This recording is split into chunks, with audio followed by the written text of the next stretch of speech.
I started my multi-million-dollar company after my family disowned me. Now my sister, ex-boyfriend, and parents are furious I hired their biggest enemies instead of them. Hello lovelies. Subscribe to stay connected, comment a quick hi, and let us know your location. We love hearing from you. Now let's continue today's story. The smell of my mama's peach cobbler filled the dining room, but the sweetness couldn't mask the bitterness of what was coming. I sat at that old oak table, the same one where I'd done homework and shared dreams, watching my family's faces twist with something I'd never seen before, pure disgust. "You're embarrassing this family," my father said, his voice cold enough to frost the windows. His fingers drummed against the table, that nervous habit he had when he was about to say something cruel. "Walking away from Patrick? After everything his family has done for us?" My sister Vanessa laughed, her freshly done nails clicking against her wine glass. "Girl, you're really gonna throw away a man with a dental practice for some stupid business idea? You've always been delusional." Patrick sat beside her, not even looking at me. My boyfriend of 5 years. The man I'd supported through dental school, working 2 jobs while he studied. His jaw clenched and I knew, I'd always known, hadn't I? Something was wrong. "I got the accelerator acceptance," I said quietly, pulling out the letter I'd been so excited to share. "The tech startup program. They're offering mentorship funding." "Nobody cares about your little computer games, Destiny," my mother interrupted, her church hat still perched on her head from Sunday service. "You're 32 years old. You need to be thinking about grandbabies, not playing businesswoman." The room spun. 5 years of coding after work. Thousands of hours building something beautiful, something mine. And they were looking at me like I was nothing. If you've ever felt invisible to your own family, drop a comment below. You're not alone. "There's something you should know," Patrick finally spoke, his voice lacking any warmth. He reached across the table and his hand found Vanessa's. Their fingers intertwined naturally, comfortably, practiced. My stomach dropped to the floor. "We didn't want you to find out like this," Vanessa said, but her smile said otherwise. That smirk she'd had since we were kids, the one that appeared whenever she took something of mine. "But Patrick and we've been together for 8 months. 8 months. I counted backward, remembering. The late nights Patrick claimed he was at the practice. Vanessa's sudden interest in dental care. The way they'd both pushed me to work longer hours at my second job. "You needed to focus on being realistic," Patrick said, actually having the audacity to sound reasonable. "Your little app idea was taking time away from us. From planning our future. Vanessa understands what it means to be a real partner." My father nodded approvingly. "Patrick is right. Vanessa knows her place. She's not chasing fantasies." I looked at my mother, desperately searching for something. Shock, anger, defense. Anything. She adjusted her hat and looked away. "The wedding's in 3 months, Vanessa announced, flashing a ring that looked suspiciously like the one I'd shown Patrick in a jewelry store last Christmas. "You can come if you don't make it awkward. But honestly, Destiny, it might be better if you just stayed away.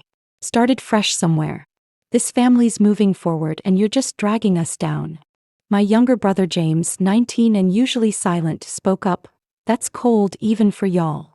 But my father's glare shut him down immediately. I stood up, legs shaking. "I'm leaving." Finally, my mother sighed. Some sense. I made it to the porch before my father's voice stopped me. The evening air was thick with humidity and I could hear the neighbor's TV through their window. Normal life continuing while mine shattered. "If you walk away from this family, from Patrick, you don't come back," he said, standing in the doorway like a sentinel. Behind him, I could see Vanessa's head on Patrick's shoulder, both watching like this was entertainment. "You're choosing poverty and shame over family. Over everything we built. You built." My voice cracked. "I've been sending you money since I was 25, Daddy. Every promotion, every bonus, I sent half home. For your medical bills. For Vanessa's college. For James's car. And we appreciated it." My mother joined him at the door. "But appreciation runs out when you disrespect us. When you disrespect good men like Patrick. You're being selfish, Destiny. Selfish and stupid." The words I'd been holding back for years erupted. "He cheated on me. With my sister. For 8 months. And y'all are acting like I'm the problem." My father's face hardened. "A man strays when his woman isn't handling business. You were too busy with those computers, neglecting your duties. Vanessa stepped up. That's what family does. Something inside me crystallized in that moment. Not just broke, transformed into something harder, clearer.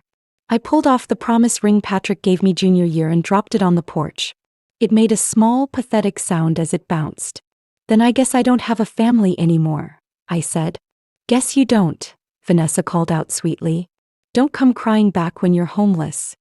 Their laughter followed me to my car. My best friend Kennedy's couch became home. Her studio apartment in the city smelled like lavender oil and determination. She was building her own marketing agency, understood the grind. But at 3 a.m. when she was asleep and I was staring at the ceiling, the reality hit different. My phone buzzed constantly with messages. Mama, you embarrassed us at church. Everyone's asking questions. Vanessa, Patrick says you can have your stuff from his place. Just coordinate with me since I'm living there now. Living there. In the apartment I'd helped furnish, paid half the rent on for 3 years. Daddy, your cousin called. Said she saw you posted on social media about some business. You're making us look bad talking about your personal life publicly. Take that down. I hadn't posted anything. They were monitoring me, controlling the narrative before I could even speak my truth. Kennedy found me crying in the bathroom at sunrise. Hey, she wrapped her arms around me. They don't deserve your tears, Dee. I gave them everything, I sobbed. 5 years of my life to Patrick. Thousands of dollars to my parents. Supported Vanessa through her whole college experience while she partied. And this is what I get. You know what you get? Kennedy lifted my chin, forcing me to meet her eyes. You get to build something they could never touch. That accelerator program, you start in 2 weeks, right? I nodded, remembering the acceptance letter that had triggered everything. Then we've got work to do. Drop a like if you've ever had to rebuild from nothing. Your support means everything to this channel. The tech accelerator was housed in a converted warehouse downtown, all exposed brick and possibility. 20 startups, 4 months of intensive mentorship and seed funding for the best projects. I walked in on day 1 with everything I owned in Kennedy's spare closet and fire in my belly. You must be destiny, a voice said. I turned to face a woman in her 50s, silver locks pulled back, wearing a blazer that probably cost more than my car. I'm Dr. Patricia Okonkwo. I'll be your primary mentor. Your application essay about building financial literacy apps for underserved communities? Brilliant. Thank you, I managed, trying not to let my voice shake. 2 weeks ago I'd been crying on a bathroom floor. Now I was here about to pitch to investors who could change everything. I know that look, Patricia said quietly. The one that says you're running from something while running toward something else. Good. The best entrepreneurs I know are fueled by proving people wrong. The cohort was diverse. Engineers, designers, visionaries. But there was one person who made my breath catch. Michael Simmons, founder of a competing financial app. I'd studied his work obsessively, admired his user interface design, his marketing strategy. He was everything I aspired to be. And according to the schedule, we'd be in direct competition for the same investor pool. Destiny, right? He approached with an easy smile. I've actually seen your prototype. The way you simplified credit score education? Impressive. Really impressive. You've seen my work? We're in the same space. Of course I did my research. He leaned closer, voice conspiratorial. Between you and me, your approach is better. More heart. Mine's all analytics. We should talk strategy sometime. 3 weeks into the program I was surviving on 4 hours of sleep and pure spite. Every morning I woke up to messages from Vanessa flaunting wedding plans, using photos from venues I'd once dreamed about. My mother sent prayer requests, not for my success, but for my return to sense and family values. I deleted them all and coded harder. You're burning yourself out, Michael said, finding me in the workspace at midnight. He set down a coffee, the expensive kind from the place 3 blocks over. I've seen this before. You can't run on fury alone. Watch me, I muttered, debugging a persistent issue with my app's authentication system. He pulled up a chair, studying my screen. That's a nasty loop you've got there. Want fresh eyes? I should have said no. He was competition. But exhaustion made me honest. I could use help. We worked until dawn, his expertise filling gaps in my knowledge. As the sun rose through the warehouse windows, painting everything gold, he told me his story. Parents who wanted him to be a doctor. A traditional path he'd rejected. Years of family dinners where they introduced him as our son who's still figuring things out, even as his company hit 7 figures. They came around eventually, he said, when the money got too big to ignore. But by then I'd built something without them. And that feeling, knowing I did it myself, nothing can touch that. Some families don't come around, I said quietly. Then you build a new family. Better people who choose you because of who you are, not who they think you should be. Patricia found us comparing code over breakfast sandwiches. Interesting, she said, eyebrow raised. The two competitors collaborating. Either incredibly stupid or incredibly brilliant. Michael grinned. Why not both? Month 2 of the accelerator brought demo day, our chance to pitch to investors for seed funding. I'd perfected my presentation, practiced until the words flowed like music. My app, financially free, would revolutionize how low-income communities accessed financial education and resources. The night before my phone rang. Unknown number. Against my better judgment, I answered. Destiny? Baby, it's Patrick. My hand tightened around the phone. Don't call me that. Look, I made a mistake. A huge mistake. His voice cracked convincingly, the same tone he'd used when he wanted things during our relationship. Vanessa's not you. She's shallow, controlling. She's already spending money I don't have on this wedding. I miss what we had. What we had? I laughed, sharp and bitter. You mean when you were sleeping with my sister behind my back for 8 months? I was confused. Your ambition, it scared me. Made me feel small. But now I see how incredible you are. This accelerator, your app, everyone's talking about you. I was stupid to let you go. The manipulation was so transparent it was almost funny. Almost. Where's Vanessa? Planning the wedding. But Destiny, I don't want to marry her. I want you back. We can start over. I'll support your business this time, I promise. Let me guess, I said coldly. You heard about tomorrow's investor pitch. Someone told you there's serious money involved. Silence. Then, it's not about money. Everything with you is about money. Or control. Or both. I felt surprisingly calm, like watching a storm from behind glass. Tell Vanessa congratulations on the wedding. You two deserve each other. I hung up and blocked the number. Tomorrow I'd change my life. Tonight I let go of the last piece of who I used to be. The auditorium held 200 people, investors, mentors, press. My hands shook as I climbed the stairs to the stage, smoothing down the blazer Kennedy helped me pick out. Professional. Powerful. Everything they said I couldn't be. I was halfway through my pitch, showing the app's interface on the big screen when the doors burst open. My father. My mother. Vanessa. All 4 of them, dressed like they were going to church, marching down the center aisle. That's my daughter, my father shouted, pointing at me. She stole money from our family business to fund this nonsense. She's a thief. The room erupted. Investors whispered. Cameras turned from me to them. My carefully rehearsed pitch evaporated from my mind. Patricia stood up. Security, please escort these people out.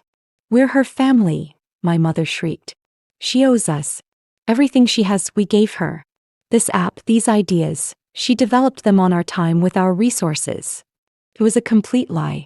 A coordinated attack designed to destroy me at my most vulnerable moment. Vanessa was filming on her phone, probably already posting to social media. Patrick stood there looking righteous, like he hadn't called me begging 12 hours earlier. My throat closed. Words wouldn't come. This was it. Everything I'd worked for destroyed by the people who were supposed to love me. Then Michael stood up from the audience. I'm Michael Simmons, founder of WealthWise. I've known Destiny for 2 months, worked alongside her. Every line of code, every feature, every late night, I witnessed it. She built financially free from scratch with her own brilliance. These allegations are defamatory. Patricia joined him. And I'm her mentor. I've reviewed every aspect of her work. It's entirely original. Entirely hers. Security moved in, but the damage was spiraling. My father kept shouting about family betrayal, painting himself as the victim. My mother dramatically fainted, a move she'd perfected at church when she wanted attention. Vanessa's phone was still recording, narrating like a social media reporter. She abandoned her family for greed. Something inside me snapped. Not broke, crystallized into diamond-hard clarity. Stop. My voice, amplified by the microphone, cut through the chaos. Everyone froze. You want to talk about theft? About family? Let's talk. I pulled out my phone, fingers flying across the screen. Years of receipts, transactions, saved for taxes but now serving a different purpose. The screen behind me lit up with bank statements. $28,000, I said, my voice steady now. That's what I sent home over 5 years. 4 Dad's medical bills that were actually his gambling debts. I watched him pale. $15,000 for Vanessa's college tuition, while she partied and failed half her classes, making me pay for retakes. Destiny, don't, my mother started. I'm not done, Mama. The word tasted like ash. You told the family I dropped out of school to work. Truth? I graduated with honors while working 2 jobs because y'all wouldn't co-sign a loan. Said education was for boys like James. I showed more receipts, Patrick's dental school loans that I'd helped pay. The apartment we'd shared where I covered 70% of expenses. The engagement ring I'd been saving for that Vanessa now wore. You disowned me because I chose myself for once. Because I wouldn't let Patrick's cheating slide. Because I dared to dream bigger than your small, bitter world. The room was silent. My family's faces showed shock, rage, embarrassment. Patricia's voice came from the audience. Perhaps we should take a 15-minute recess. As security finally escorted my family out, Vanessa hissed, "You'll regret this. We'll destroy you." I didn't get the investor funding that day. The disruption, despite being resolved, left everyone uncomfortable. I sat in my car afterward, convinced I'd ruined everything when my phone started exploding with notifications. The video had gone viral. Not Vanessa's edited version. Someone in the audience had live-streamed the entire confrontation, including my receipts, my truth, my evidence. Within hours, it had millions of views. The comments were overwhelmingly supportive. This woman exposed her toxic family with receipts. Queen behavior. Anyone else notice the sister is wearing the ring she paid for? The audacity. As a Black woman who's been the family ATM, I felt this. Sending love. But it was one particular message that changed everything. Ms. Johnson, I'm Rebecca Martinez, venture capitalist with Catalyst Fund. That disruption today showed us exactly who you are. Someone who stands in truth under pressure. We'd like to discuss a $2 million seed investment. Let's talk. $2 million. More than I dared to dream during those midnight coding sessions. I called Kennedy, sobbing. I told you, she said, and I could hear her crying too. I told you they couldn't break you. Michael texted, drinks to celebrate? You just became the most talked about founder in the city. But the best message came from James, my little brother. Dad's pissed you made him look bad. Mom's crying about church gossip. Vanessa's having a meltdown because Patrick saw the comments calling him a loser. I'm proud of you, sis. Always have been. Stay strong. For the first time in months, I smiled. Really smiled. 6 months later, Financially Free had 50,000 users. Rebecca's firm gave me more than money. They gave me mentorship, connections, legitimacy. Patricia joined my board. Michael and I formed a partnership, merging our complementary technologies. Together, we were unstoppable. We hired a team of 12. I made sure they were people like me, brilliant minds overlooked by traditional systems. Former foster youth. First-generation college students. People who'd been told they weren't enough but knew better. And then came the moment that felt like destiny. 3 positions opened up. Senior Marketing Director. Chief Operating Officer. Director of Community Outreach. Your family's been calling, my assistant mentioned casually. Your sister, your ex, your parents. All asking about job openings. Said they saw we're hiring. I looked at the applications on my desk. 3 candidates who were perfect. And 3 who were impossibly connected to my past. 4 Marketing Director. Sharon Williams, Vanessa's former best friend who Vanessa had publicly humiliated at a party, spreading vicious rumors that destroyed her reputation. She'd rebuilt herself, earned an MBA, and her portfolio was exceptional. 4 CEO. David Richardson, Patrick's former business partner who Patrick had forced out of their original dental practice in a shady deal, stealing David's initial investment. David had started over, consulting for healthcare companies, and his strategic mind was exactly what we needed. 4 Community Outreach. My father's former colleague, Jerome Anderson, who my father had gotten fired through lies and political maneuvering when Jerome threatened to expose corruption at their workplace. Jerome had spent years in community organizing, building exactly the grassroots connections we needed. The universe had handed me the most poetic justice imaginable. Schedule interviews with all three, I told my assistant, and let my family know all positions have been filled. The grand opening of our flagship office space was covered by tech media, local news, and business journals. We'd secured $10 million in series of funding. Financially Free was being taught in schools, recommended by financial advisors, changing lives. I stood at the podium looking out at the crowd. Sharon, David, and Jerome sat in the front row. My leadership team, my chosen family. Kennedy beside them, now heading our marketing agency partner program. Patricia on the board. Michael as co-founder. And in the back, trying to hide in the crowd of 200 attendees, I spotted them. My parents, aged and small-looking. Vanessa, no wedding ring, eyes red. Patrick alone. James had told me the truth in pieces over months. The wedding fell apart when Patrick's practice failed. Patients left after the viral video, not wanting to support a cheater. He'd defaulted on loans, lost everything, gone crawling back to David begging for help. David had said no. Vanessa had been fired from 3 jobs. Turns out, being internet famous for cruelty makes you unemployable. She'd moved back home with our parents. My father's gambling debts had caught up with him. The house was in foreclosure. My mother's church friends had distanced themselves when the truth came out. The family that built itself on image had crumbled when the image shattered. They came looking for salvation. For handouts. For me to be who I'd always been, their safety net. I gave my speech about second chances, about building wealth in underserved communities, about financial freedom breaking generational curses. The applause was thunderous. Afterward they approached. My mother's hands were shaking. Destiny, baby, we made mistakes. But we're still family. We're in trouble. Real trouble. We need help. I looked at my mother's face, aged by stress and regret. My father couldn't meet my eyes. Vanessa was openly crying, mascara running, nothing like the polished woman who'd mocked my dreams. Patrick stood behind them, broken in a way that would have satisfied me a year ago. Now I felt nothing. Not hate. Not love. Just nothing. You were right about one thing, I said quietly, aware of people watching but no longer caring. Family is everything. But family isn't blood. It's not obligation or guilt. It's the people who choose you, who celebrate you, who show up when it matters. I gestured to my team scattered throughout the room. Sharon, David, Jerome, they're my family now. Patricia, Kennedy, Michael, James. People who saw my worth when you saw only what I could provide.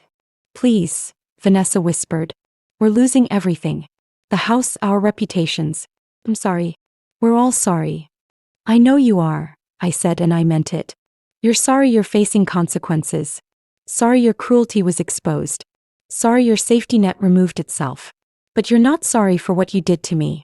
Given another chance in private where no one would know, you'd do it all again. My father's jaw clenched. Confirmation. I'm not giving you money. I'm not giving you jobs. I'm not saving you. The words felt like freedom.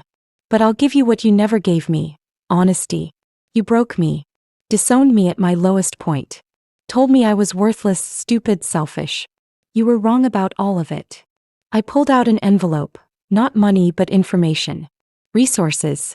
Here's a list of financial counseling services, job training programs, debt management courses. Everything's free or sliding scale. The same resources I'm building for communities who've been discarded, overlooked, told they're not enough. My mother took it with shaking hands. This is it. This is everything I have to give you. You'll have to do the work yourselves. Like I did. They left quietly and I watched them go with tears streaming down my face. Not tears of regret, tears of release. The little girl who desperately wanted their approval, their love, their validation, she finally got to rest. James found me on the balcony afterward, overlooking the city lights. You okay? I am, I said, surprised to realize it was true. Finally, I really am. 3 years later, Financially Free served 2 million users across 15 states. We'd opened community centers, partnered with schools, changed laws around financial literacy requirements. The company was valued at $47 million and we were just getting started. I'd bought Kennedy a house, her dream home, payment for believing in me when no one else did. Patricia retired from consulting to join us full-time, saying this was the work she'd been preparing her whole life to do.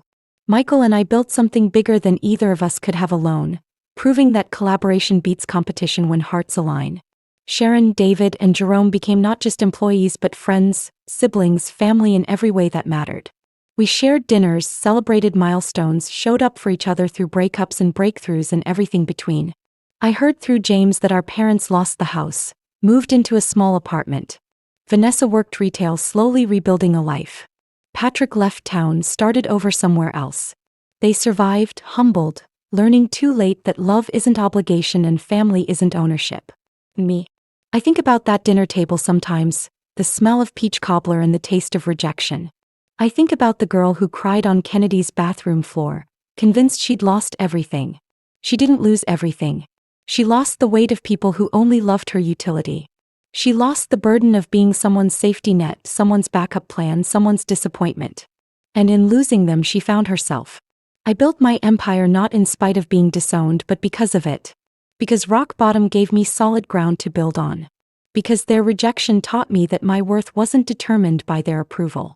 Because the family I chose me back wholly and completely. Late at night when I can't sleep, I still hear my mother's voice. You're being selfish, Destiny. Selfish and stupid. She was half right. I was being selfish, choosing myself, my dreams, my future over their comfort. And it was the smartest thing I've ever done. I never reconciled with them.